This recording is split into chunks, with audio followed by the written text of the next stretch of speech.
Good morning, my friends and family. We are live. My name is CJ Curry. Thank you for joining me. This is the CJ Curry Show presented by PrizePicks. I want to send a special shout out to PrizePicks for sponsoring today's show. If you don't play on PrizePicks yet, now's a great time to get started. 100% instant deposit match on your first deposit.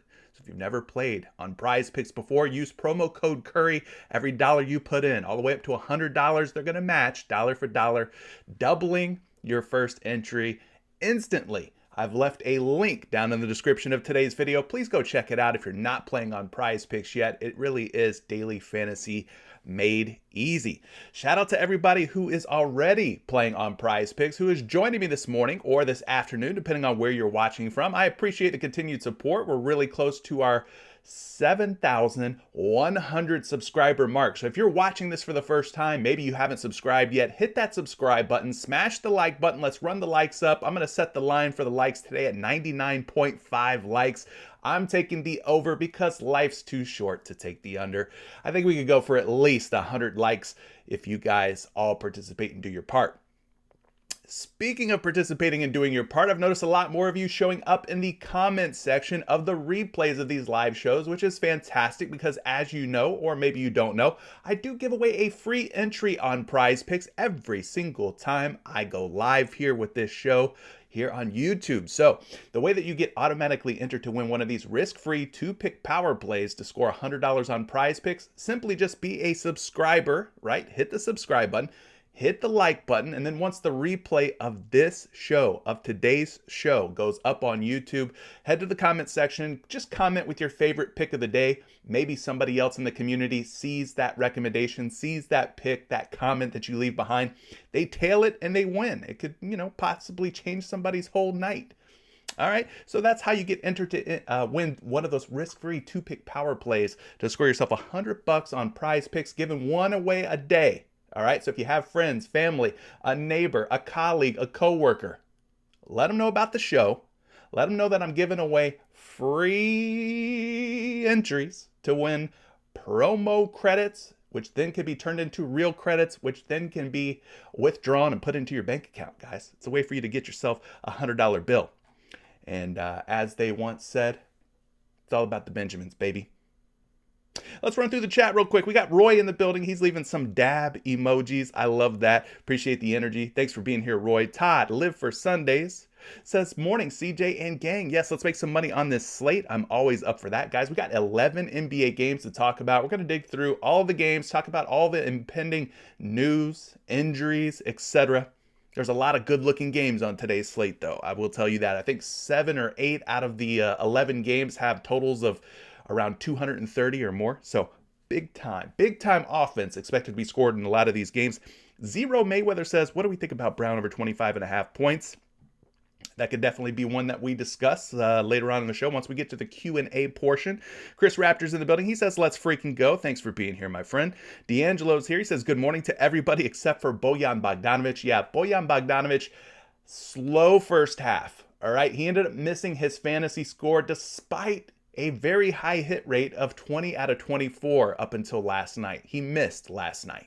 All right, nothing's a lock, nothing's guaranteed, but I will tell you this. I went back to Bogdanovic for the second half of that game, and boy, oh boy, did Bogdanovic wake up. He exploded, erupted, went crazy, crushed his fantasy score in the second half.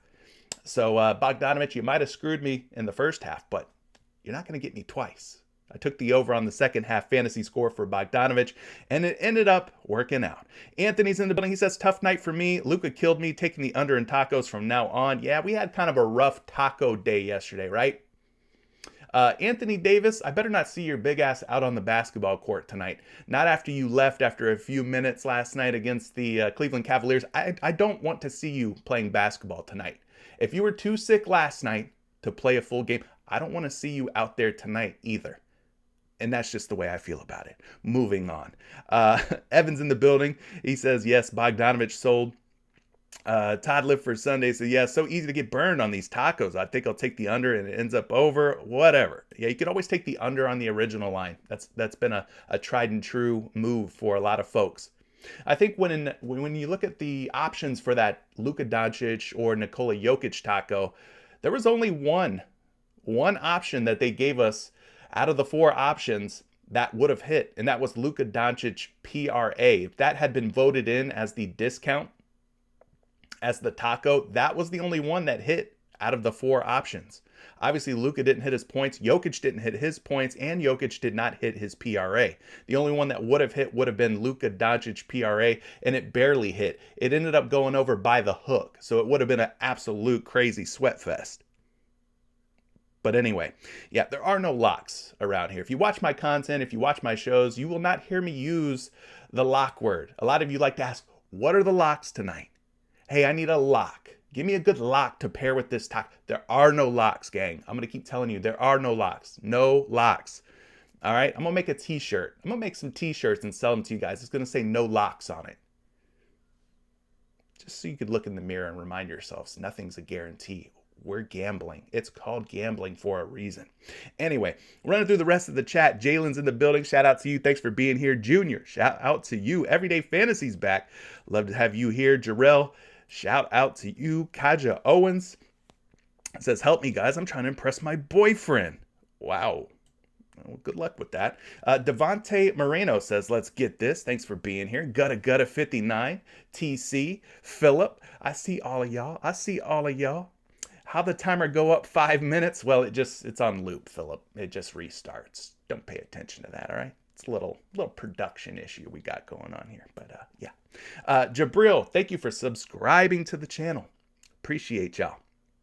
Let's go ahead and get down to business here. There's a lot of games to talk about. If I missed you in the live chat, hey, nothing personal. There's just a lot of you in here. Shout out to everybody. This is going to cover everyone. Hello to all my friends watching out there. Make sure you've hit that like button if you haven't yet. Let's pick a winner from yesterday's show for a free 2-pick today. All right. So we had a total of 35 comments on yesterday's show. 35 comments on yesterday's show. We've already loaded yesterday's link into this random YouTube comment picker, right? So there was a total of 35 comments. We're going to pick a winner right here to give away a free 2-pick to win $100 on PrizePicks. So if you left a comment on yesterday's show, you have automatically been entered in as long as you've subscribed and you've liked as well. So let's go ahead and pick a winner. And it looks like the winner is Chris Wynn. Chris Wynn. You have won, Chris Wynn. I don't know if you're watching today. Maybe you're not watching live. Maybe you'll catch the replay, but you have won a free 2-pick power play to win $100 on PrizePicks. So all you have to do is send me a DM at this point. You can DM me either in our free Discord, link for the Discord down in the description of today's video, or give me a follow on Twitter at Curry the Creator. Send me a DM, all right, and we'll get you set up with that free entry. But today's winner is Chris Wynn. Thank you for commenting on yesterday's show with your favorite pick. He ended up saying LeBron James over on points all day, even though I don't like Queen James. Well, you probably like him a little bit less after his sell job yesterday. He did hit his PRA. He did hit his fantasy score, but he did not hit his points. LeBron James ended up getting blown out in Cleveland versus the Cleveland Cavaliers. So anyway, Chris Wynn, you're the winner. So make sure you DM me at Curry the Creator on Twitter, or jump in the Discord, link down in the description below. Send me a DM and we'll get you set up with that free pick. But yeah, congratulations. Let's go ahead and move on to Purdle. We're going to figure out who today's mystery player of the day is. Guys, if you get a green match here, that indicates an exact match. Yellow is a partial match. And if we get stuck, we've got a silhouette mode. Today's thumbnail player is none other than Devin Booker. So let's go ahead and start with Devin Booker as our first guess. Devin Booker is not the correct mystery player of the day, but we know this player is in the Western Conference, plays in a division other than the Pacific, is a guard, is somebody who is shorter than 6'5". So I'm guessing we're probably looking for a point guard here, somebody a little bit older than 26 years old. And the jersey number is not going to be jersey number 1, going to be a higher number than jersey number 1. Could be a 2, could be 3. All right, it's within 2 digits of 1. So we're probably looking at a point guard here. We're probably looking for a point guard. I'm seeing CP3 as a guess. Cannot be CP3 because we know that Devin Booker is on the Phoenix Suns. Chris Paul on the Phoenix Suns as well. We know that this mystery player does not play for Phoenix. Cannot be Phoenix. Somebody older than 26, shorter than 6'5", plays guard, not in the Pacific Division. Jersey number's got to be 1 over number 1. Let's check out the silhouette. Ooh. Now that's an interesting silhouette. Huh. I mean, first reaction would be like, that kind of looks like, I don't know, Tyler Harrow or somebody, but it's got to be somebody out west. So we know it's not Tyler Harrow. Can't be CJ McCollum either, because as far as I know, CJ McCollum is not rocking that hairdo. Not rocking that hairdo. This looks like either a European player, maybe a white guy. There's very few of those in the league, so you guys got to help me figure out who this is. That is not CJ McCollum, though. CJ McCollum ain't got that type of hair. I'm going to guess him anyway, though. Maybe it'll get us a step closer to where we want to be. Not CJ McCollum, as I suspected, but this player is in the Southwest Division, plays guard, is shorter than 6'3", is exactly 31 years of age, just like CJ McCollum. Jersey number 3, gonna be a little bit too high. So we know it's jersey number 2. So who's rocking number 2, playing point guard, who's 31 years old and shorter than 6'3"? No, it is not going to be Porzingis. Gutta. Porzingis is a whole lot taller than 6'3" and 6'5". You guys are saying Sabonis. I don't think it's Sabonis. Can't be Sabonis. Southwest Division, Austin Reeves, I don't think would be a guess. This person's got some bangs to him. He's got some little spiky hair. I don't know who this is off top. I'm thinking. I'm processing, but we guessed Austin Reeves. It's definitely not going to be Austin Reeves, though. It's not John Wall, fam. John Wall's hair is not cut like that. This man's got feathery Larry Bird style bangs or something going on. This is not John Wall, my friends. It is not Tyler Harrow either. It is not Michael Conley Jr. I can promise you that. Who on earth is Blake Wesley? Never heard of the guy. Is he in the Southwest Division, though? I have never heard of Mr. Blake Wesley. John Cena is actually a good guess, Jimmy Green. Luke Kennard? I don't think it's Luke Kennard. Peyton Pritchard's out east. Can't be. Can't be Luke, or cannot be Peyton Pritchard. Definitely not DeMontis Sabonis. Joe Harris? Nah, Joe Harris is out east. What about Red Velvet? What about our guy from Sacramento? God, why do I only know? Kevin Huerter. Could it be Kevin Huerter? I think Kevin Huerter's too tall, but damn, not Kevin Huerter either. I'm going to guess this dude Blake Wesley because you guys, I mean, I don't know. I've never heard of him. It is not Blake Wesley, for the record. It is not Kevin Huerter, for the record. Not Austin Reeves. We damn sure know it's not CJ McCollum, nor is it Devin Booker. We are on guess number 6 out of 8. Dante DiVincenzo, I think he keeps it flat, man. I think he keeps it low. I don't think it's Dante DiVincenzo. This player plays in the Southwest, but he's not a San Antonio Spur or a New Orleans Pelican. And it's not Luka Doncic. Definitely not Luka. Luka too tall. Not Joe Harris. Joe Harris is playing out east. Burks? I don't know. This is a white boy or a European guy. Kennard, not Luke Kennard. It's going to be somebody in the Southwest. Oklahoma City Thunder, maybe? But this can't be Pokashevsky, right? Because this dude's small. It's a guard, a point guard. TJ McConnell is in the East, not TJ McConnell. Drew Eubanks is too tall. Somebody on Houston? Who do they have? They got Garrett Matthews. Could it be Garrison Matthews? There we go. Not Garrison Matthews either. All right, so this player's in the Southwest, not a Rocket, not a Spur, not a Pelican. They got us pretty good today. We're running out of guesses. Şengün's too tall. This is a point guard. A short point guard. Dave says, I give up. Drew Eubanks too tall. Somebody on Houston. It's not somebody on Houston. Josh Giddey. That's not Josh Giddey's haircut. Plus Josh Giddey's taller than 6'3".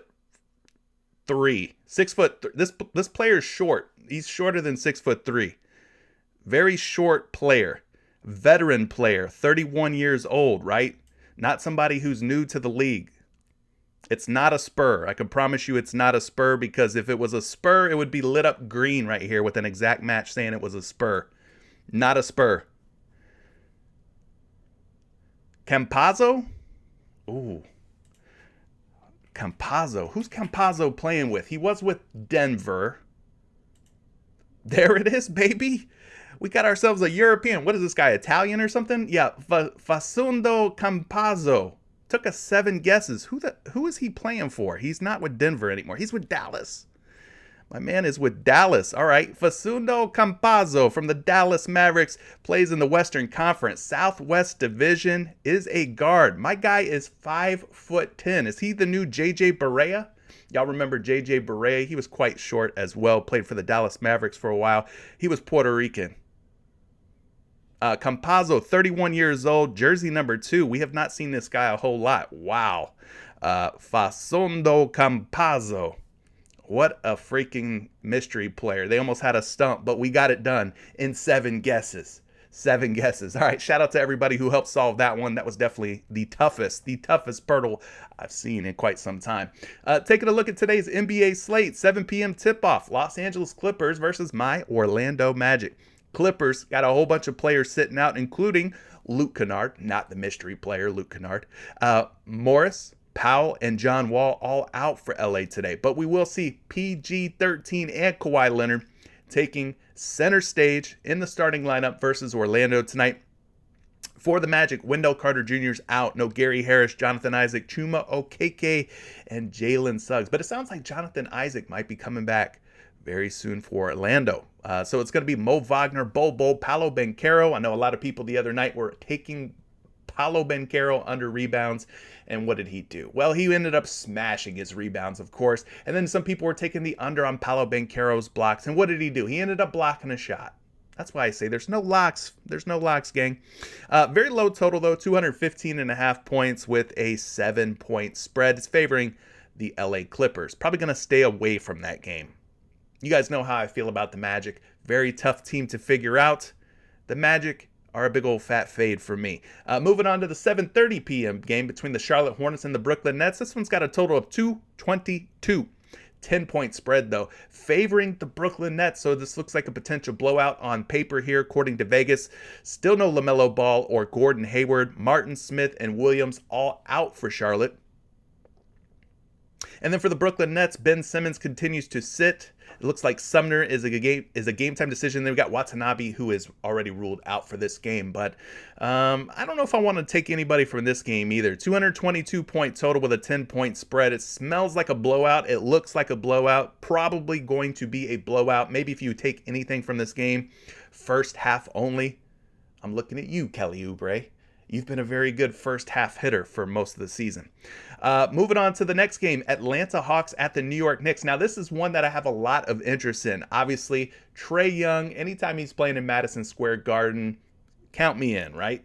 Trae Young versus the Knicks. Trae Young versus the Knicks in MSG should be a lot of fun. No John Collins, no Forrest, no Hunter. So both Collins and Hunter continue to sit for Atlanta, meaning Jalen Johnson and A.J. Griffin are going to move into the starting lineup. So expect a lot of Trae Young, DeJounte Murray tonight, and then maybe some Clint Capella sprinkled in there. As far as the New York Knicks go, nothing crazy happening with them as far as any type of injuries that we need to be aware of.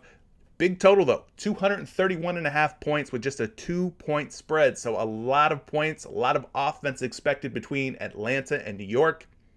With a spread of just 2 points, hopefully it stays close and competitive, and we get lots and lots of gameplay for all the stars and studs from that game. Los Angeles Lakers.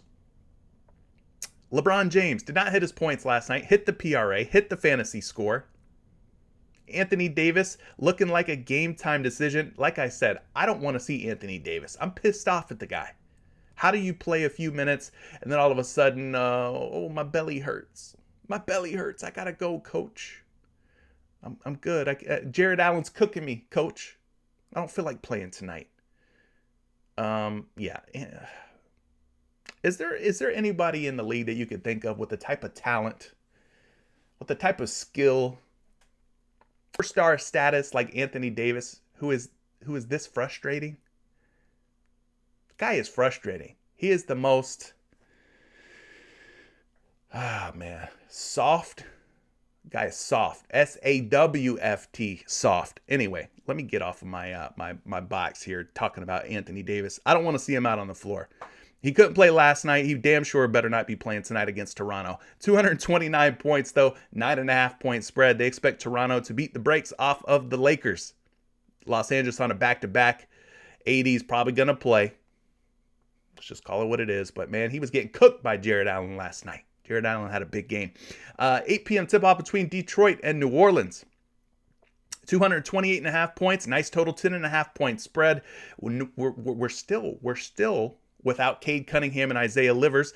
We know Bogdanovich ended up coming up short in the first half, ended up crushing in the second half. Maybe we go back to Bogdanovich. First half fantasy score if it's at 12.5 again tonight. I'm not opposed to it. I'm not opposed to going back to it. Guys, 20 out of 25 hitting first half fantasy. I like going back after a flop. On the New Orleans side, we got Herb Jones, game time decision. Brandon Ingram is out. Liddell is out. And then we've got Graham, currently a game time decision. But nice total here. But the 10.5-point spread leads me to believe that New Orleans could potentially blow out the Detroit Pistons. 8 p.m. also brings us Washington and Chicago. Bradley Beal is out for the Wizards tonight, as is DeLon Wright and Rui Hachimura. Meaning Kristaps Porzingis and Kyle Kuzma will be carrying the offensive load against the Chicago Bulls. Those could be two names for us to potentially target, with Bradley Beal sitting out. For the Chicago Bulls, Lonzo Ball continues to sit out. We got Green, game time decision, and then Caruso, also a game time decision here. So this should be a pretty fun game with a total of 227.5, 5.5-point spread. I expect that one to kind of stay close and competitive too. 8 p.m. tip-off between the Sacramento Kings and Milwaukee Bucks, two of the better teams in the league. 13-9 Sacramento versus 17-6 Milwaukee. Terrence Davis game time decision. Not a huge impact to the Sacramento Kings and what they like to do offensively. For the Milwaukee Bucks, nothing real impactful happening there. They're going to be pretty much fully stocked, locked, and ready to go. I'm talking Drew Holiday, Chris Middleton, Giannis Antetokounmpo, and Brook Lopez, all expected to play tonight. Huge total, 236.5 points with a 6.5-point spread favoring the home team, the Milwaukee Bucks. Here's a game with a lot of injury news. The Indiana Pacers taking on the Minnesota Timberwolves in Minnesota tonight. Tyrese Halliburton, Miles Turner, two very big pieces of injury news for the Indiana Pacers. Both currently game time decisions. Their status is truly up in the air. We don't know if they're going to play or not. Love the total though, 235.5. I love the matchup for both sides really. 4.5-point spread. I love that too. No Karl Anthony Towns for Minnesota, so it's going to be Rudy Gobert manning the middle with McDaniels, Wendell Moore, my man Ant Edwards, and D'Angelo Russell. I think Anthony Edwards could be in a pretty good spot, pretty good position tonight. Moving on to another 8 o'clock game, OKC versus Memphis. Guys, we have played Steven Adams versus OKC in the past, and it's worked out for us more often than not, especially first half for Steven Adams. So I'm looking to possibly go there as well. No Desmond Bane. He's the biggest piece of injury news from this game. He's still out for Memphis. But a total of 232.5 and a 7.5-point spread. I like the way things look here. Like I said, Steven Adams first half, going to be a good move for me. SGA versus Ja Morant should be also a lot of fun. These teams just met not that long ago, so they'll be looking to run it back tonight. 9 o'clock, we got the Golden State Warriors at the Utah Jazz. A couple of teams who are really soft at the center position. I'm looking at you, Kevon Looney. I'm looking at you, Kelly Olynyk. It's unfortunate that we don't have a very strong center option on either side of this game to take advantage of two teams who really just don't defend in the paint very well. We already know that both Steph Curry and Andrew Wiggins and Draymond Green are all going to be out for the Golden State Warriors. So it's going to be the likes of Jordan Poole, Dante DiVincenzo, obviously Klay Thompson, Jonathan Kuminga.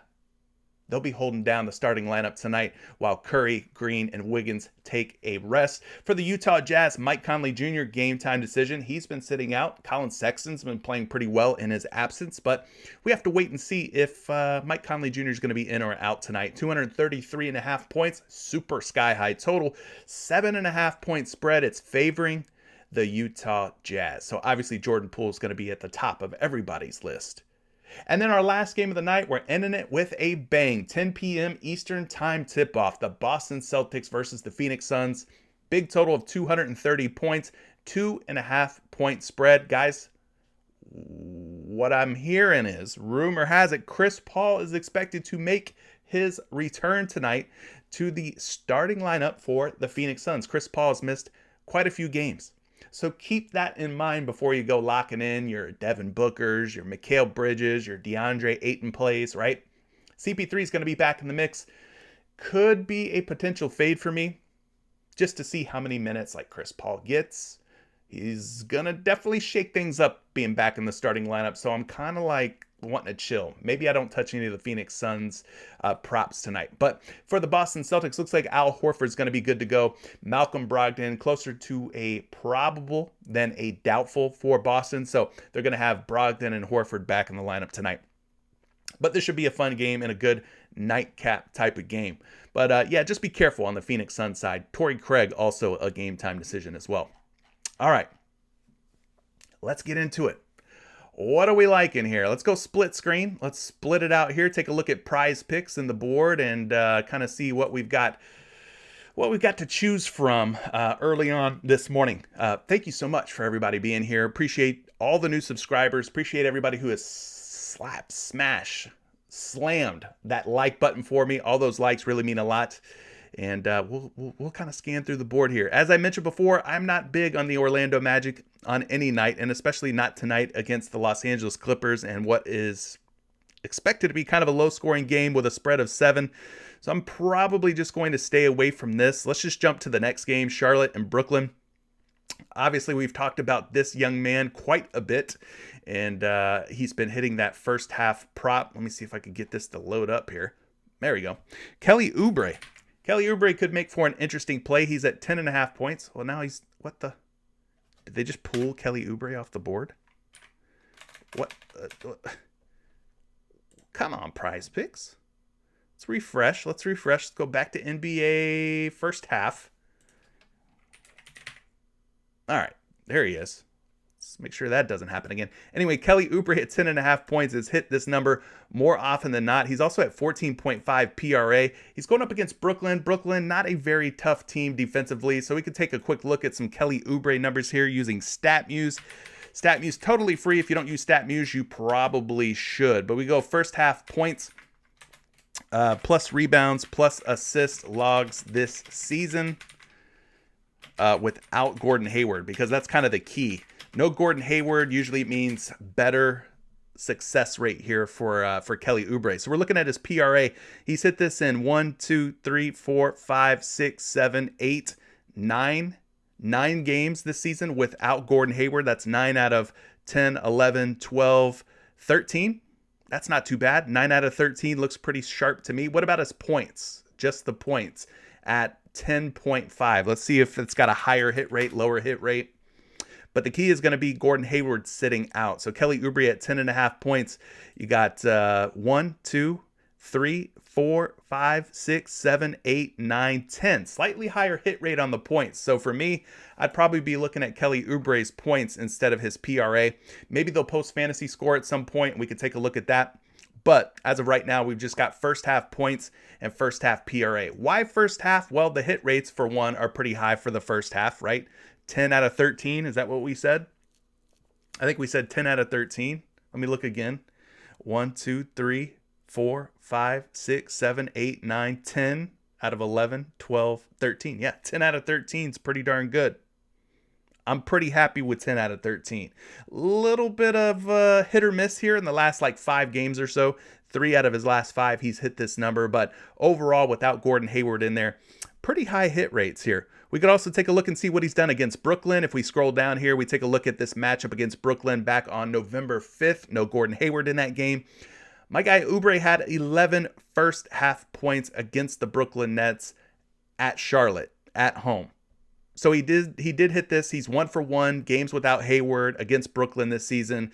He dropped in 11 first half points. So it could be a sweat. could be one that we are, gnawing our fingernails off while we wait for him to get the job done. But let's also take a look at the matchup here. Kelly Oubre is going to be your shooting guard more often than not. The Brooklyn Nets this season giving up the third most points per game when it comes to opposing shooting guards. Over 25 points per game allowed. That comes out to about 12.5 points per half to the position. So I would say that this is a pretty good spot here. Pretty good spot for Kelly Oubre against the Brooklyn Nets, who are giving up, again, the third most points to opposing shooting guards. So I don't mind Kelly Oubre for like a first half type of play. All right, so there's an option for you. What else do we like from this game? You got Terry Rozier. His first half has been decent, I guess, but he's been more of a facilitator than anything. Again, we're looking at first half only on this game because there is a 10-point spread, meaning this game could blow out, could get out of hand if Brooklyn shows up like we expect them to do. What about this guy, KD? 3 out of his last 5. He could be a potential option for us tonight. Kyrie Irving, I'm just not ready to trust Kyrie Irving yet.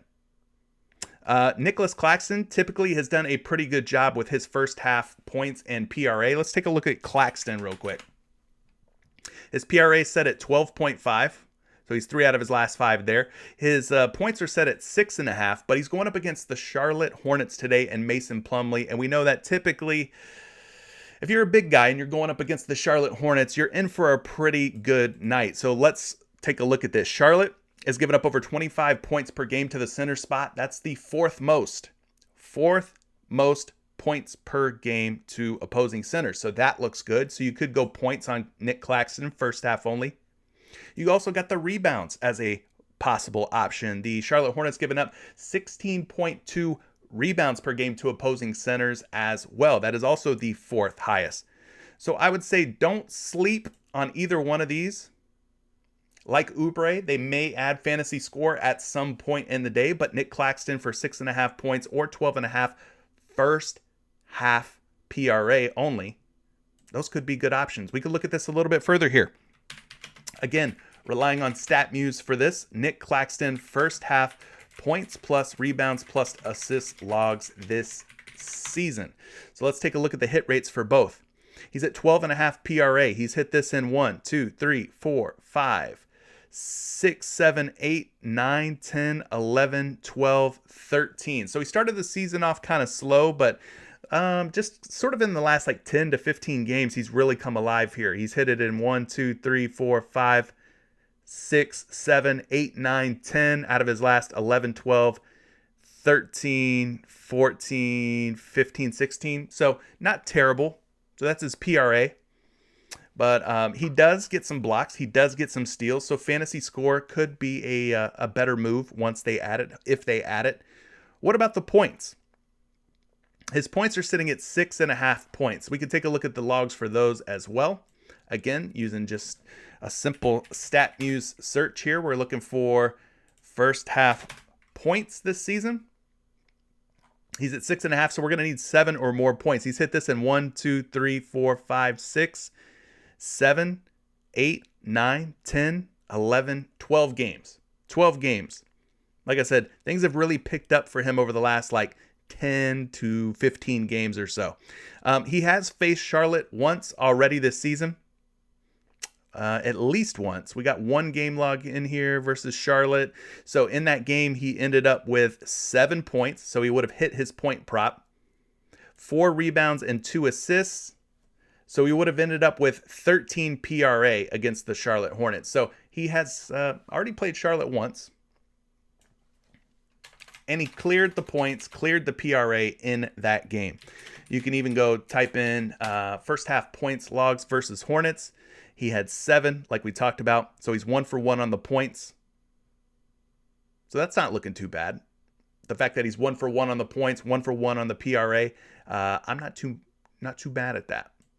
So we could take the points out and look at his PRA, points, rebounds, and assist logs versus the Hornets. 1 for 1.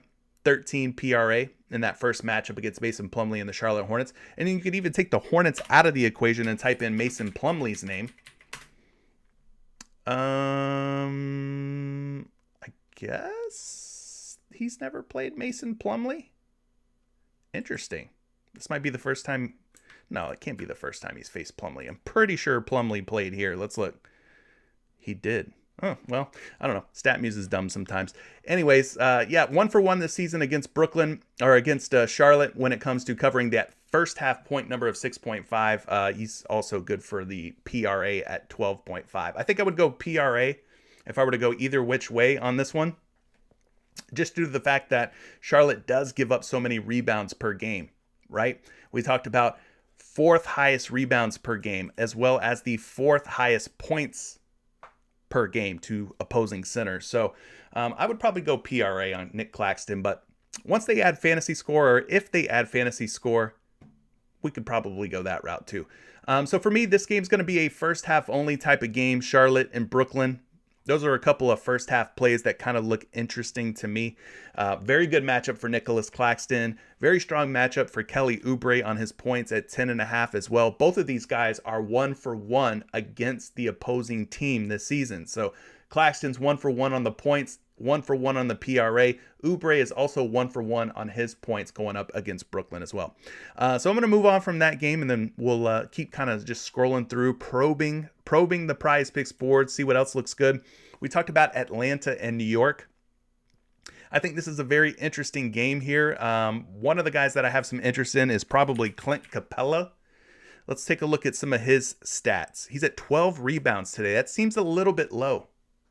That seems a little bit low to me. The reason why is because we've got some solid stats and solid data here.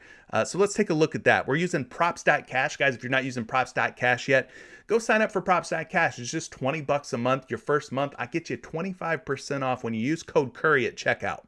I've left a link for you to sign up for props.cash down in the description of today's video. But really, all your player prop research tools on props.cash. Let's get signed in. I'm going to show you guys why I think Clint Capella's rebounds might be a touch too low at 12. We saw him at 13 rebounds just one game ago going up against the Oklahoma City Thunder. Tonight's matchup probably going to be a little harder, going up against Mitchell Robinson, maybe some Isaiah Hartenstein at some point. But I think Clint Capella here could be in a pretty decent spot. So let's look at the rebound category. Let's go from all games to just the Atlanta-New York game. Let's click on Clint Capella's name. We'll look at the season view. And what I want to do here is look at games played without John Collins. So John Collins is out tonight. In case you've been living under a rock, John Collins is out tonight, as is DeAndre Hunter. Both of these guys were out in the last game as well. So when we take both of these guys out, we take a look at Clint Capella's game logs. He's got a total of 8 game logs. Played without John Collins, played without DeAndre Hunter. And you can see that he's averaging a very healthy 15.1 rebounds per game over that 8-game span. All right, 15.1 rebound per game average in those 8 games without Collins and Hunter. Now, some of these games are from last season, but you can see he had 16, 15, 23, 11, 14, 15, 11, and 16. So this season, without Collins, without Hunter, he is 1-for-2. Pulled in 11 boards against Nikola Jokic and a tough Denver Nuggets team. 16 boards in a very soft matchup against the Oklahoma City Thunder. I could see him somewhere between 11 and 16 tonight. I just think that this 12 might be a touch too low, given the fact that he's averaged over 15 rebounds per game in situations where both Collins and Hunter have been out. Now, taking a look at this matchup here, you see the New York Knicks defense poor, very poor, or in this case for Capella, favorable matchup for Clint Capella. Why do I say that the New York Knicks are poor when it comes to rebounds allowed? Well, they rank 27th in total rebounds allowed over 46 boards per game to opposing teams. 27th in offensive rebounds, over 12 offensive rebounds allowed, and 23rd in defensive rebounds, which is going to make up a bulk or the majority of Clint Capella's total rebounds tonight. They're giving up over 34 defensive rebounds per game. We already know this game's going to have a really high total. We're expecting 230 plus points to be scored between these two teams, and it looks like it's going to stay close and competitive. So all we need is about 3 rebounds per quarter from Clint Capella tonight. 3 rebounds or more, 3 to 4, all right? Because 3 rebounds per quarter would be exactly 12 boards. So we need him to have at least one quarter where he gets like 4 or 5. The others, he can get about 3. But I think this looks really good matchup-wise. We've seen some very good rebound games where Clint Capella's played without Collins and Hunter. So there's a lot to like here. Guy's averaging 15 boards per game. His line's set at 12. Let's take this a step further here. We've got the last, 2 games in which Clint Capella's played. 2 games to look at, 11 versus Denver, 16 against OKC. So let's go look at the rebound chances real quick for Clint Capella in the last 2 games. And we could take a look at the rest of the Atlanta Hawks too and see who's been leading the team in rebound chances. Now, if you're new to this concept of rebound chances, you could also call them rebound opportunities. Same thing. This is basically like a field goal attempt, a free throw attempt, a 3-point field goal attempt, right? It's an opportunity, a chance for a player, in this case Clint Capella's, who we're talking about, to grab a board. So we're going to look at the last 2 games because in those last 2 games, Collins and Hunter have been out. So we look at the rebound chances in those last 2 games, and to no one's surprise, it's been Clint Capella absolutely dominating the rebound chances or rebound opportunities for the Atlanta Hawks. In those 2 games, over 21.5 rebound chances in those games. He's turned those into a 13.5 rebound per game average in the last 2 games. So I think it looks pretty good. He's dominating the rebound chances without Collins, without Hunter.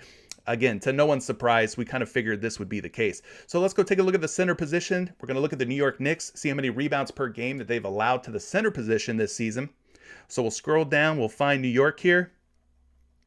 They're giving up about 14, a little over 14 rebounds per game, which, as you can see, puts them kind of down toward the bottom when it comes to season averages. Let's also look at the last 7 games, see if that number is trending up or trending down. So he's at 14.1 right now, or the Knicks are at 14.1 for the season. What happens when we look at the last 7? Does it go up or does it go down? We hope that it goes up. Looking at the Knicks, it actually has gone down in the last 7 games. So they've been even more stingy, more greedy when it comes to rebounds allowed to centers in the last 7 games, down to 11 rebounds per game. So trending in the wrong direction if we're expecting Clint Capella to go for at least 12 rebounds or more. But I ain't scared. Either way. I think I'm going to still rock with this one, being that he's averaging that healthy 15 rebound number. Look, he could end up tying. He could end up pushing with exactly 12 rebounds, but that wouldn't be the end of the world. That wouldn't be the worst case scenario. I've got him projected, though, for 13.5 boards today. Projected for 13.5. He's sitting at 12 right here on PrizePicks. We take a look at some of these sports books. You're seeing him at 11.5 on some books. Big betting favorite, -140, -145 betting favorite. You're seeing him at 12.5 on other sports books. So between 11.5 and 12.5 lies the magic number 12, which is why PrizePicks has him at 12 boards. All right, so big betting favorite over 11.5, big betting favorite under 12.5. So PrizePicks took the difference, split the difference, and put him in at 12, but I like him to go for more than 12. Again, could be a tie, could be a push. He could land on exactly 12 rebounds. If that happens, not the end of the world, not the worst situation. All right, let's move on from that game. I mean, there's a lot of other options you could definitely look at and talk about. You know, obviously Trae Young, DeJounte Murray, going to be very popular options today for good reason. Trae Young in Madison Square Garden against the Knicks. How could you be mad at that, right? Trae Young, we could take a quick look at him real quick. I think his points would probably be my most favorite way to play him against the Knicks, being that historically he's done pretty darn good against New York. 33, 29, 45 points. Just 17 against New York earlier this season. Back on November 2nd, he had just 17 total points against the Knicks in that game. Really struggled in that game, but I think he's due for a bounce back against the Knicks, right? 33, 29, and 45. He's got to manage more than 17 points tonight, right? Wouldn't you think? Overall, though, he's averaging 31 games against the Knicks throughout his last 4. All right? 31 points against the Knicks throughout his last 4. He's at 26.5 right now on PrizePicks. Let me get you a projection on Trae Young and his points got his points sitting at 27.5 on most sports books, 26.5 on some other books. So the fact that some of these sports books have him as high as 27.5 is a good sign. That means their lines makers, who are hopefully good at their jobs, think that he's going to end up with 27 to 28 points tonight. And I've got a healthy projection of 29.2 points for Trae Young, according to the action projection tools. So right now, I would be leaning toward the over on Trae Young's points at 26.5. He's 1 point lower on PrizePicks than most major sports books. Take a look at his point at the point guard situation. We go find the New York Knicks. The last 7 games, they're giving up over 26 points per game to point guards, the 6th most points allowed in the last 7 games. We could even take a look at the season numbers for the New York Knicks, giving up over 26 points per game for the season to point guards as well at 26.3. So I think Trae Young over on points. He'll probably be looking to play better than he did in their first matchup this season. What do you guys think? We going with Trae Young for more than 26.5 points? Are we buying into the hype here? Or are we expecting another 17-point outing for Trae Young against his rival New York Knicks in Madison Square Garden? You guys are asking about what about the points and assists? Well, points and assists is another option. It's another way that you could go. If you don't feel so confident about the points, you could go points and assists. Let's look at those real quick. We did see Trae Young drop quite a few dimes in his last game. And actually, his last 4 games, he's really been dropping a ton of dimes. 14, 10, 14, and 10. So he's went over 9 assists in 4 straight games. Pretty easily, too, in most of these, right? No ties, no pushes in the last 4. He has gone over in 4 straight games. You could go points and assists. His points and assists are set at 35.5. Let's take a look at how he's done in the points plus assists against the New York Knicks. So we hit the drop down, go points plus assists. He's sitting at 35.5 on PrizePicks.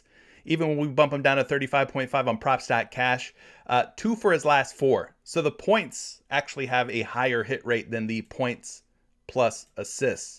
As we mentioned, at 26.5 points, he's hit this in 3 out of 4. Points plus assists, he's hit out of 2 out of 4. So a 50% hit rate. So for me, I think I'm going to just go pure points.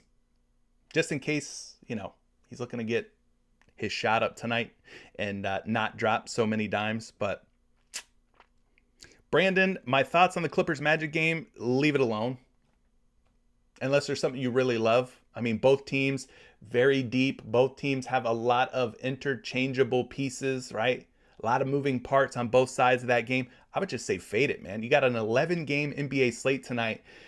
Why pull your hair out trying to figure out who's going to do what on the Clippers and who's going to do what on the Magic? I think there's just so many other options out there. Just leave Banchero alone, Fly Guy. Leave it alone.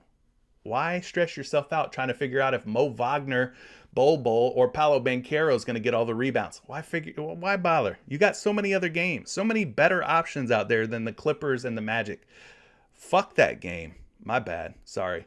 But that's just how I feel. I'm a Magic fan, by the way. I don't know if y'all could tell, but there's a lot of other options out there. There's a lot of other options. Don't stress yourself on that one. Excuse me. Excuse me for using adult language. But yes, Trae Young, I think I would rather prefer going just pure points. Pure points for me, for Trae. So Capella over 12 boards, maybe Trae over 26.5. Maybe a guy like Julius Randle looks at a good game tonight. He could have a good game. No John Collins on the other side, right? So maybe Julius Randle at 21.5 points. Not sure how he's done historically against the Hawks, but I'm just saying with no John Collins for Atlanta, who's going to stop him?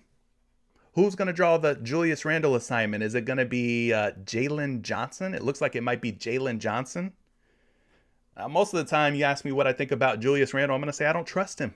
I really don't trust him as far as I could throw him. But if Clint Capella and Mitchell Robinson are kind of locking horns, then maybe Julius Randle can operate, right? Maybe he's got an easier time tonight, an easier matchup. Looking at just his points here, he's 2 for 4 against Atlanta over the last 4 games, dating back to last season. Just 17.8 points per game. So he's been very boom or bust. 2 games where he's busted hard with pause. 2 games where he's busted hard with 8 points and 14 points. And then 2 games where he's done well with 25 points and 24 points. So you kind of see what's happening here, right? 2 really good games, 2 really bad games for Julius Randle. So maybe he's an option. I'm just throwing it out there. What about some of his other props? We talked about his points. How about his rebounds? Well, he's pulled in 11, 12, 6, and 6. He's at 9.5. So he's got a 50% hit rate on those. His assists, 2 for 4 there. So he is the ultimate coin flip from what it looks like. Most of the games that he's played against Atlanta, he is at 50% or worse. 50% at worst. Here's one. All right, maybe this one's interesting. Rebounds and assists. 15, 15, and 15 in 3 games versus Atlanta. He had just 8 this season. We do have his rebounds and assists sitting up here at 13.5 on PrizePicks. So this could be a potential option. A guy who's hit the rebounds and assists in 3 out of 4 versus Atlanta. Did not hit this season. So another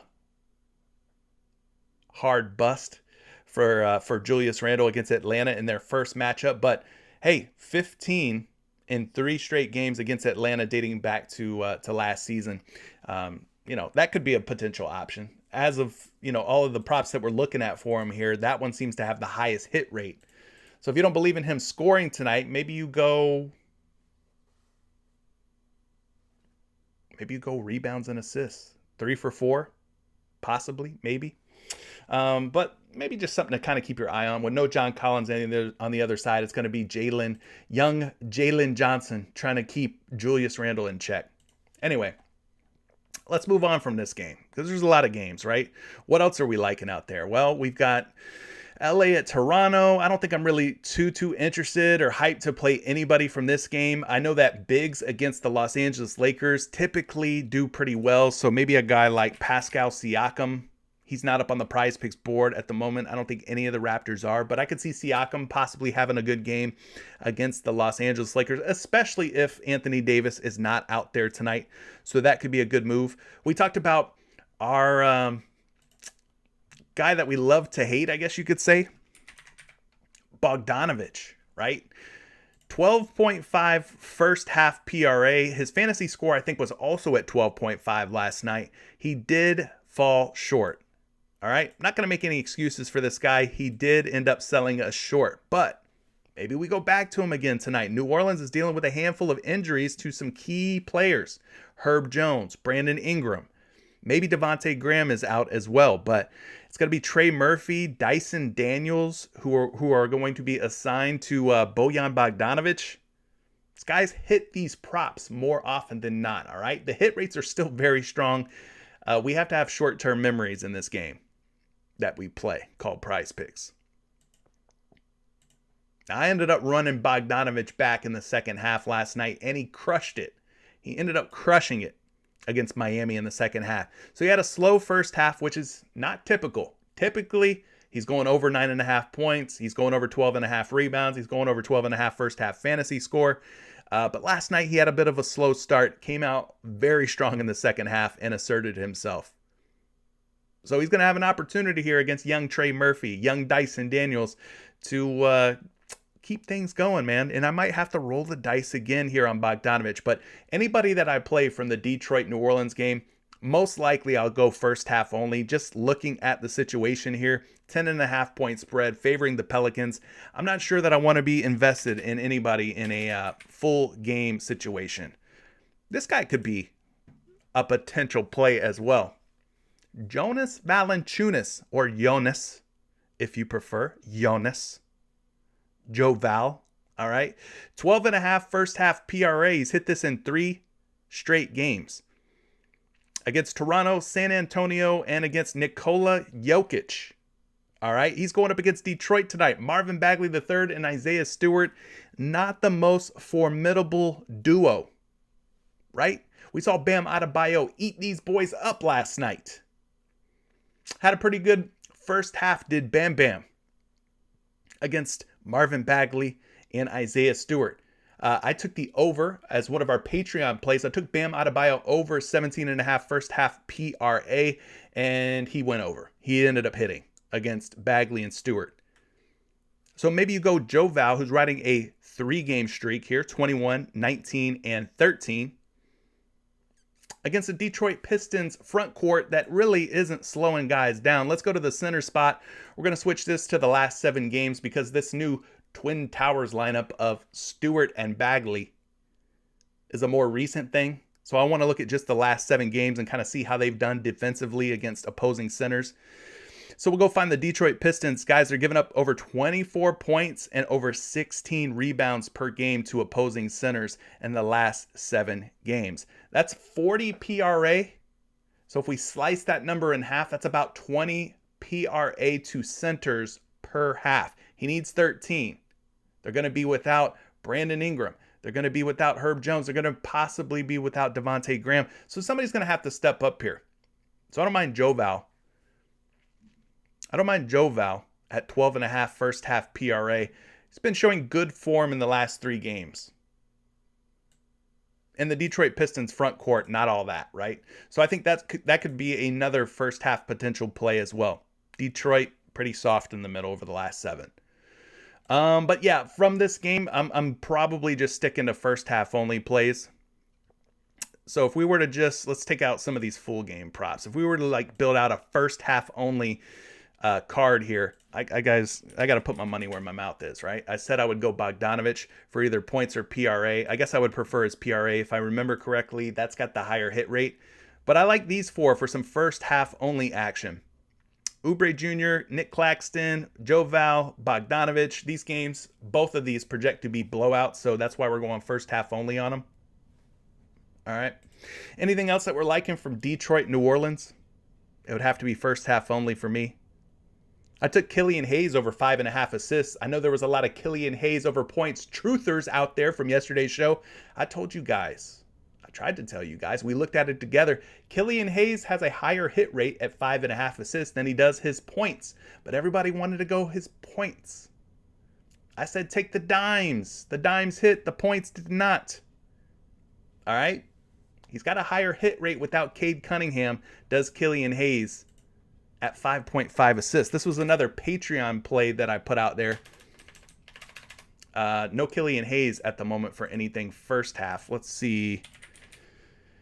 He's not even up there for a full game. But yeah, Killian Hayes assists at 5.5 ended up smacking. His points did not smack. So I'm sorry for those of you who did not ride with Killian Hayes dimes at 5.5. We looked at it together. I told you which one had the highest hit rate. It was the assists, and those hit and the points didn't. So I'm taking my victory lap. Hell yeah, I'm taking my victory lap.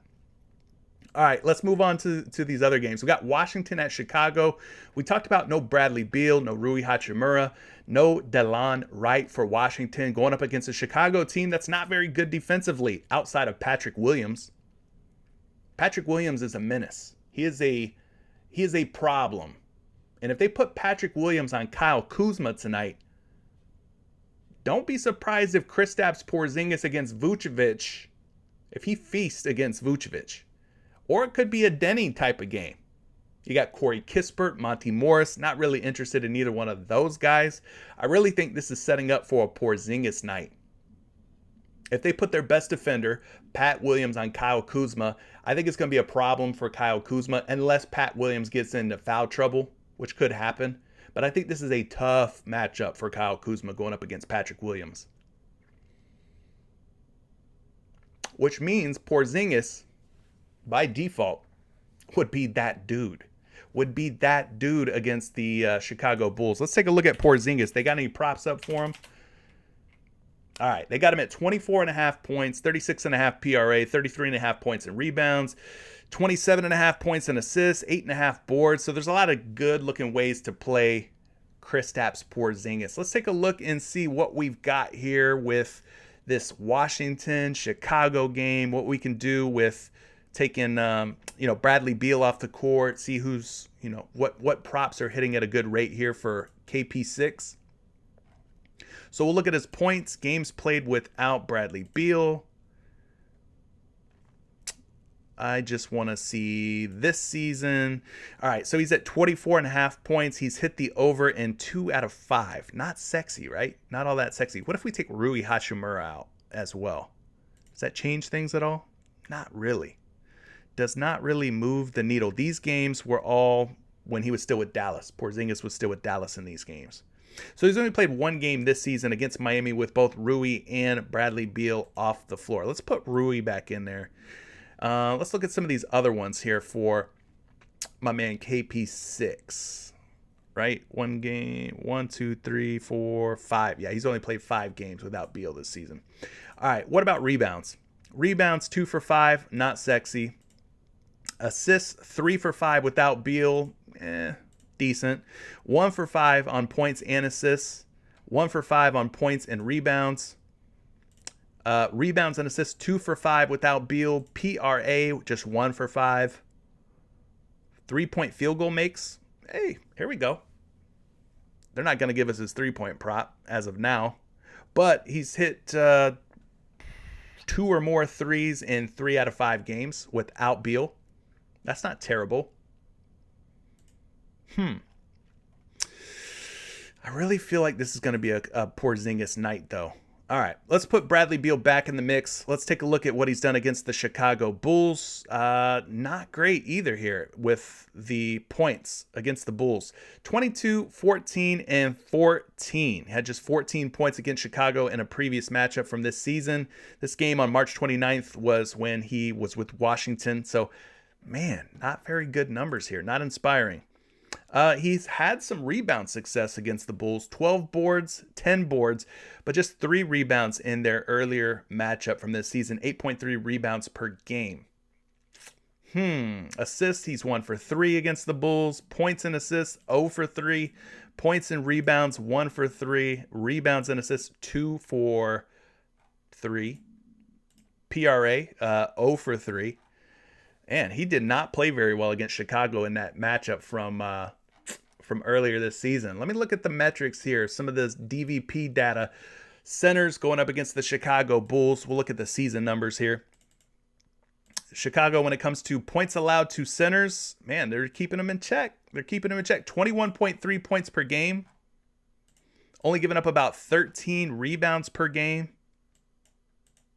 And about 4.8 assists, which is a pretty high mark when it comes to assists allowed to center. So, I just think Pat Williams is probably going to take Kyle Kuzma out of the equation. If Porzingis doesn't step up, well then who else do they have here outside of Porzingis? They got Monty Morris, Corey Kispert, or Denny Adija, if I'm saying his name right. Let's look at Denny. Denny's sitting up here at 9.5. 9.5 points with no Bradley Beal. Watch this guy have some better hit rates than Porzingis. Let me look. Let's look at it. If we're going with the narrative that Pat Williams is going to just totally negate anything Kyle Kuzma can do, let's take Bradley Beal out. All right. Hey, we might have something here with my man Denny. Let's look at the last 30 games or last 10. All right, last 10. Last 10 a little bit more relevant. 4 games this season. His last 4 games that he's played without Bradley Beal, he scored 12, 13, 21, and 12. He's at 9.5 today, going up against probably DeMar DeRozan. I'm not sure who they're going to put on him. But 12, 13, 21, and 12 in his last 4 games played without Beal. These other games, he only had 4 points and 3 points. But he played very limited minutes, 26 and 18 minutes. These other games where he's played 32 or more minutes, he's produced 12, 13, 21, and 12. Let's use the minutes filter here. Let's just bump his minutes up to 30-ish or more. I mean, even when he gets 27 or more minutes,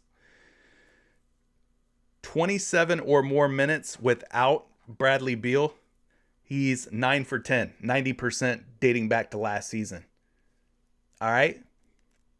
That's not looking bad. If he gets at least 27 minutes tonight, now if he goes down to 25 or 26 minutes, the hit rates get a little bit worse. But at 27 or more minutes, watch out.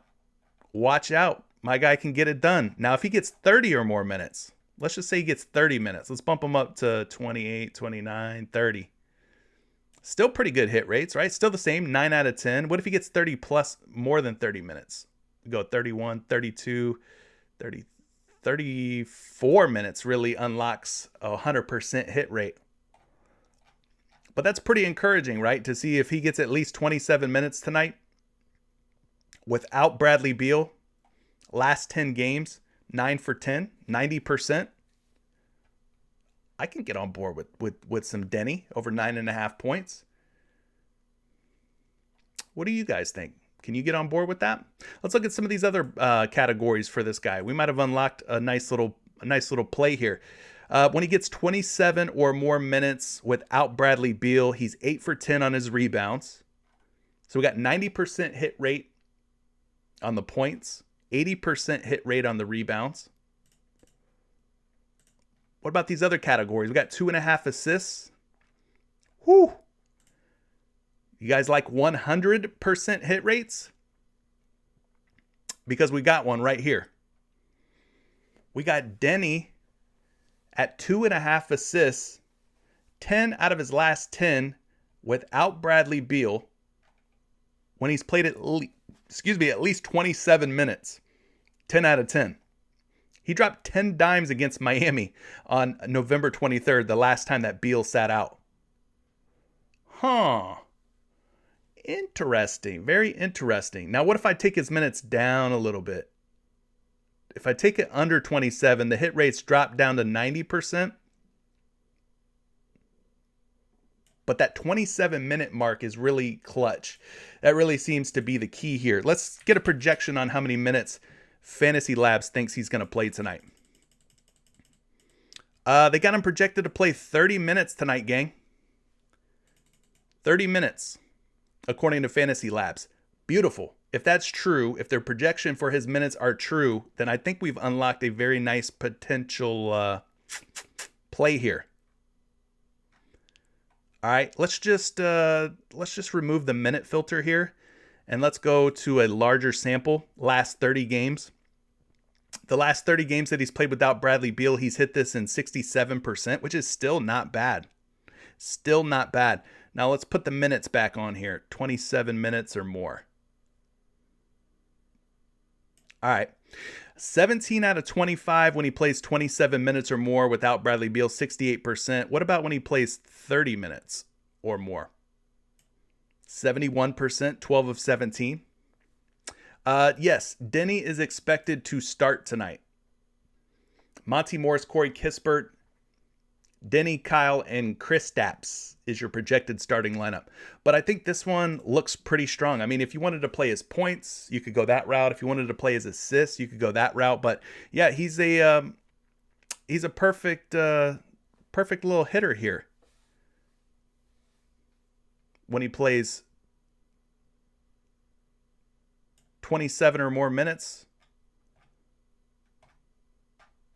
Looks pretty good to me. What about the other categories? We got points plus assists. Well, he's hit the points plus assists in every game without Bradley Beal. So that looks pretty good too. If you wanted to go points plus assists, we got a 25-game sample. His last 25 games where he's played at least 27 minutes, he has hit 22 out of 25 on the points plus assists at 12.5. Now, if he gets 30 minutes like we hope he does tonight, he's actually 16 out of 17. 16 out of 17, 94%.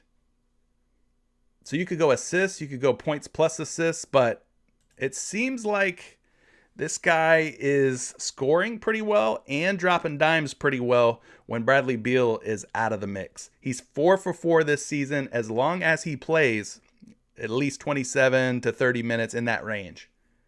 So I think we got something good here. I think we got something good. Let's get a projection here on Mr. Denny. Points plus assists. Projected for 13.2 points plus assists. Not really seeing a lot of line movement yet on this prop. But that's looking pretty solid, man. Pretty solid. What about just his points at 9.5? Projected for 9.8. He is a betting favorite to go over his points. And then just the assists at 2.5. Betting favorite to go over -120, -132, -129. Projected for 3.4. So I would say either the points and assists or the assists for this guy looks pretty sharp. Points plus assists or just the assists on their own. I think I'd go points plus assists because if we think Pat Williams kind of neutralizes Kyle Kuzma, I think that's who he ends up matching up with, Williams on Kuzma. We've seen Porzingis not really do much without Bradley Beal. So I think this guy's Mr. Denny here is in a pretty good spot. Can't really argue, if the minutes are there, 27, 30 minutes, somewhere in that range. If they're there, I think he's got a pretty good shot here of hitting the over, especially against the Chicago Bulls. Against small forwards, let's take a look at some of the DVP information here. Yeah, Chicago giving up over 23 points per game to small forwards. And they're giving up about 4 assists. So that's about 27 points plus assists allowed to small forwards. I think I like this.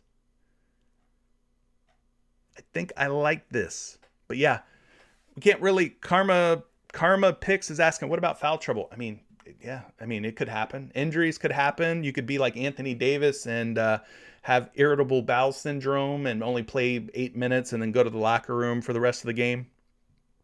While LeBron, old-ass LeBron, gets his ass kicked in front of the home crowd in Cleveland. You could be a guy like Anthony Davis, too, and get stomach cramps or whatever he had, flu-like symptoms. You could be a complete cow. I'm sorry. Sorry, Anthony Davis. But yeah, fouls can happen, injuries can happen, a lot of stuff can happen, right? But I think points and assists, this looks pretty spicy. Looks pretty spicy. We pulled it up right here, where he's played 27 or more minutes, 22 out of 25, 88% hit rate without Bradley Beal. So, all right, let's move on. I think we've beat that one to death. You guys were saying maybe going like Zach LaVine on the other side. I don't mind that. Washington's going to be pretty thin in their backcourt. Monty Morris, Corey Kispert's not really known to be a defender. I think Zach LaVine and or DeMar DeRozan could be in a very good position tonight. Let's take a look at some Zachary. Yeah, his points are set at 22.5. The 4 assists look pretty good, too. I know he's missed this in his last couple of games, but anytime I get Zach LaVine at like under 5 assists, I'm kind of interested. Oh, we are bitter. We are absolutely bitter on AD. Make no mistake about it. We are definitely bitter on some Anthony freaking Davis. He wasted my perfectly good Max Strus over 2.5 3-point make prop, all right? I had him paired with that Anthony Davis taco. And AD decided, Jared Allen's kicking my ass. Plus, I'm not very good against Jared Allen to begin with. I'm going to just go ahead and go to the locker room. Yeah, I'm bitter. I'm a little bitter. Yeah, I am. Definitely am. Let's look at some Zach LaVine here. You guys mentioned him, and I think he's probably in a pretty good spot against Washington. Just going back to last season, 35, 27, and 14 against the Wizards. We talked about no Bradley Beal tonight. It's going to be Monty Morris, Corey Kispert, guys that we're not really all that afraid of, guys that are not very intimidating when it comes to defense. So you got Zach LaVine, just 8 for 19 this season, 42% hit rate. That is a little bit scary. We could look at his home splits and road splits. At home, 40%, 4 for 10, averaging exactly 20 points per game. He's actually been better on the road as far as a point per game average, 24.2 points per game, 4 for 9, 44%. So not the greatest hit rates, but again, the matchup is what really makes us kind of interested in this particular game here. Washington, not known to be very good defensively against opposing backcourts. It's been the case for the last couple of seasons. You guys are saying, what about Zach LaVine's rebounds? We look at the rebounds. He's at 4.5 boards. He's hit 5 or more boards at a pretty high rate here in the last 10, talking 80%. 4.6 rebounds per game, 5.3 rebounds per game in his last 10. And then in the last 5, we've seen him pull in 6 rebounds per game on average. So really nice hit rates for him over the last 5 and over the last 10, looking at 80% either way, last 5 or last 10. So that could be an option for you guys to consider. Let's look at those boards for Zach LaVine. He's projected for 4.9 tonight. He is a betting favorite to go over 4.5, minus 130, minus 120 on DraftKings and FanDuel, even a minus 130 on BetMGM. So 3 of the major sports books getting some pretty good attention, pretty good juice, pretty good traction on the over at 4.5. So you could go that route if you wanted to. Could go that route. Osmosis Jones coming through with a super chat.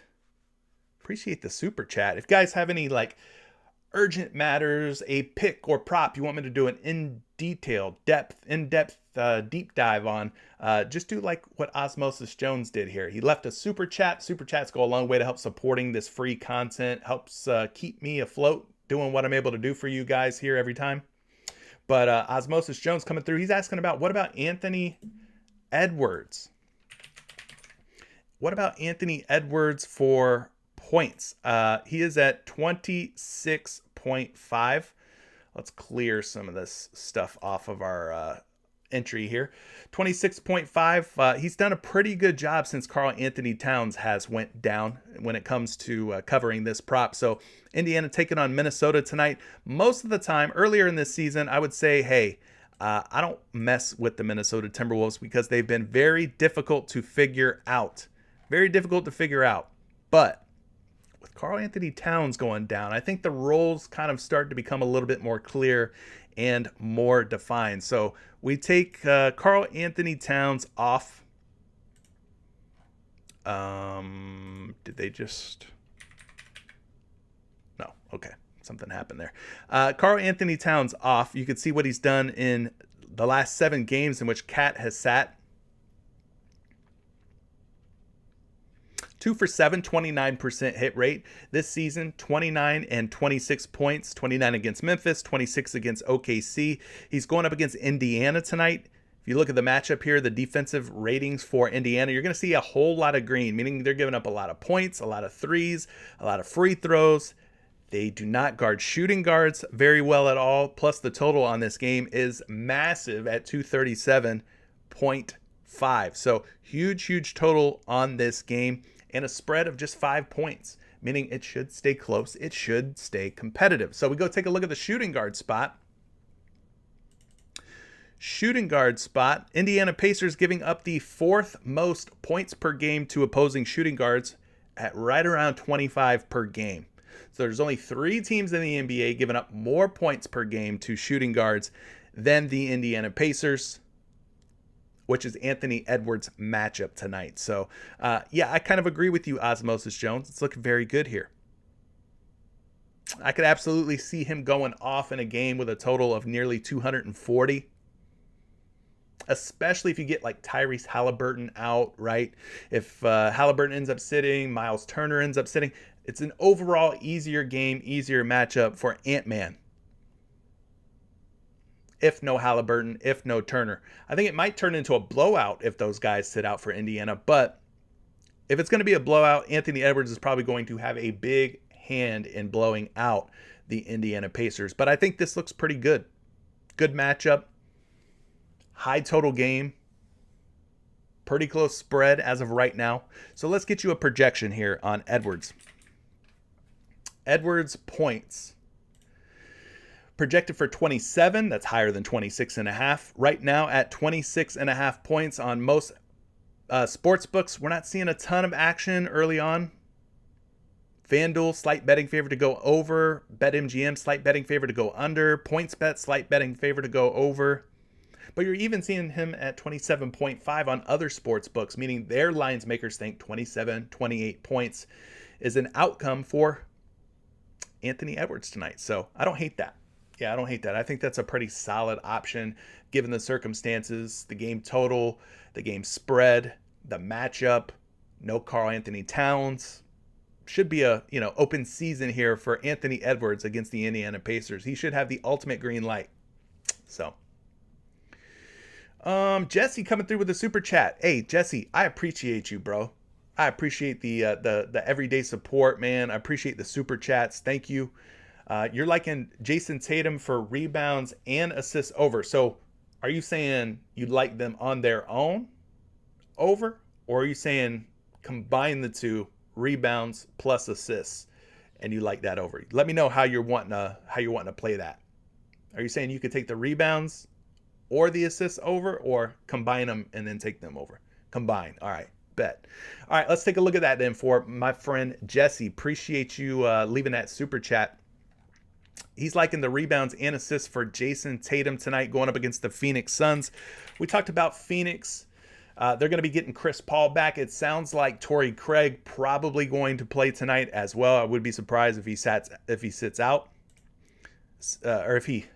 I would be surprised if he sits out. They're going to need Torrey Craig, okay, going up against the Boston Celtics. There we go. I got it out.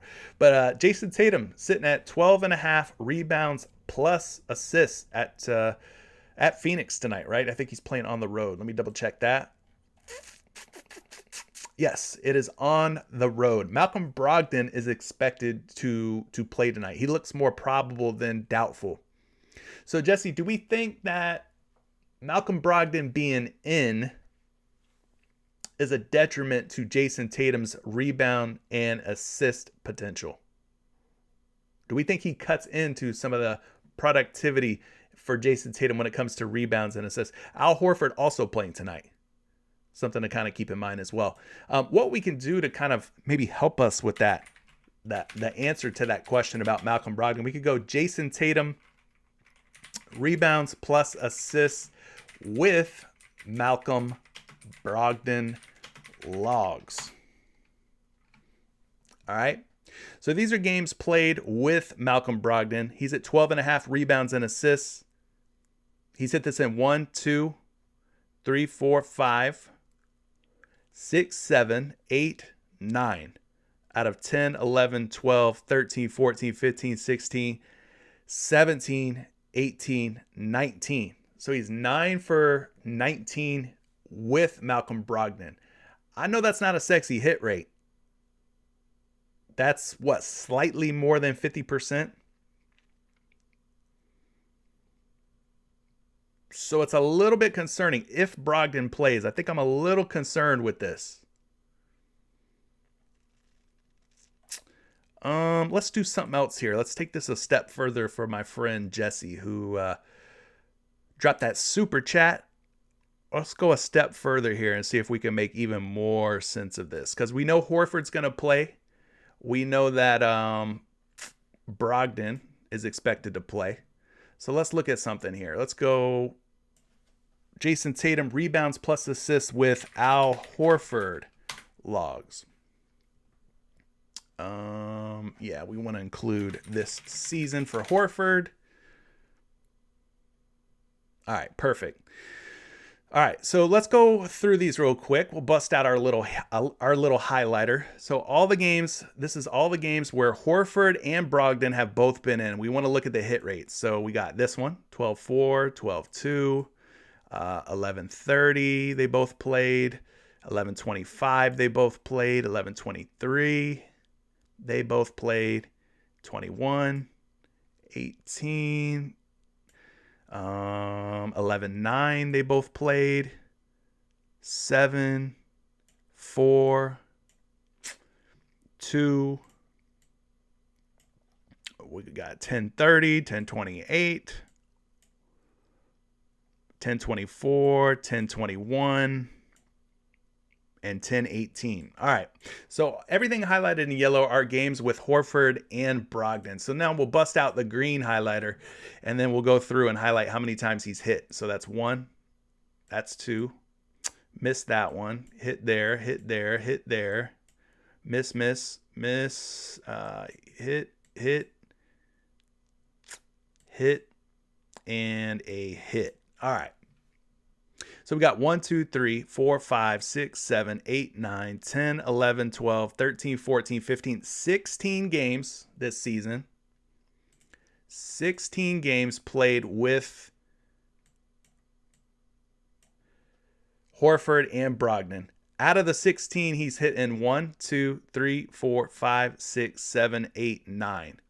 So he is 9 out of 16 with Horford, with Brogdon on this prop, which is above 50%. So he is hitting more often than not, right? More often than not, he does hit. Let's take a look at some other factors here. Let's go to the DVP real quick. Tatum's going to be your power forward, right? Playing alongside of Horford tonight. I would suspect we could call him a power forward. Phoenix, when it comes to rebounds allowed to power forwards, they're giving up about 8.7, the second fewest. And then the assist column, 3.3 assists allowed. That puts them pretty much down toward the bottom as well. So not a very good matchup against Phoenix tonight, who is going to get even stronger with Chris Paul and probably Torrey Craig. So they're giving up about 11 to 12 rebounds and assists to power forwards. We'll also take a look at the small forward spot just in case Grant Williams plays some power forward. Jason Tatum slides to the 3. Very possible, right? We've seen that situation, that setup before. They're giving up about 7.5 boards and about 3.5 assists in two small forwards this season. So that's about 11 rebounds plus assists. So not very high numbers from Phoenix in either one of those particular categories. Let's go back to StatMuse. Let's go Jason Tatum's rebounds plus assists versus Suns logs. How many times does he hit this against Phoenix? Not very many. 1, 2, 3, 4, 5, 6, 7, 8, 9 career games against the Suns. He has gone over this number just twice. 17 back on April 22nd, 2021, and 14 back on November 18th, 2019. So 9 for 16 this season with Brogdon, with Horford. Somebody who did some math, Jojo Rabbit, says 56.2%. And then he's only hit in 2 out of 9 for his career against the Phoenix Suns. So it's not looking sexy to me. It's not looking like a home run hit if Brogdon and if Horford truly do play tonight. Let's get you a projection, though. The projection models have Jason Tatum projected for about 11.9. 11.9 rebounds plus assists is less than 12.5. At 12.5, we're seeing him at minus 130, minus 128, minus 145, and minus 125. So, Jesse, I would double think the over. You could always fade it, or you could take the under. But we have done a very thorough deep dive. The matchup against Phoenix, not looking good. Historically against Phoenix, not a very high hit rate. This season, 9 for 16 with Brogdon and Horford active. Not that great of a hit rate either. He has hit more often than he's missed. But there's just a lot of things here that doesn't quite add up to an overplay for me. All right, you'd definitely be going against the odds, against the grain, against the betting public by taking the over at 12.5, seeing that we're getting juice as much as minus 145 on the under at 12.5. So there you go. We have looked at that one in depth. My final verdict would be either take the under or just don't take it at all. Boop. You can leave it off. Gang, it is 1:35. It's about time for me to pack up my things and go. I want to remind you that I'm giving away a free 2-pick every single show, every single day that I go live, all right? Free 2-pick to win $100 on PrizePicks. All you have to do is be a subscriber.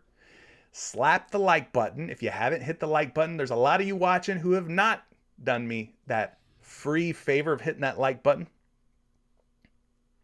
But be a subscriber, hit the like button on today's show. Once I end the live stream, the replay goes up on YouTube. Go to the comment section, comment your favorite pick of the day, and you'll automatically be entered to win a free entry for $100 on PrizePicks. All right. Todd Live for Sunday says, damn, over an hour and a half. This guy does a hell of a lot for us. Just take this without needing a player to look up, please. Thank you, Todd. I appreciate the super chat. Thank you so much. Means a lot to me. I get on here.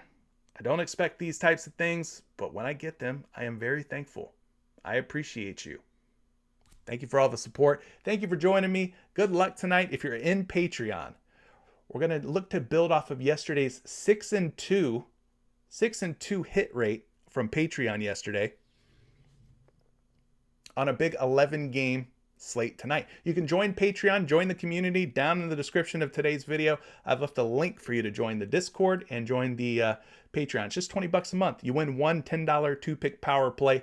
Patreon has paid for itself. All right, it's that easy. Yesterday, a lot of people paid for their Patreon membership in just one night of NBA basketball. So I'm getting out of here, man. Osmosis Jones, thank you for the super chat as well. Appreciate all of you guys. We will catch you in the next one. Peace.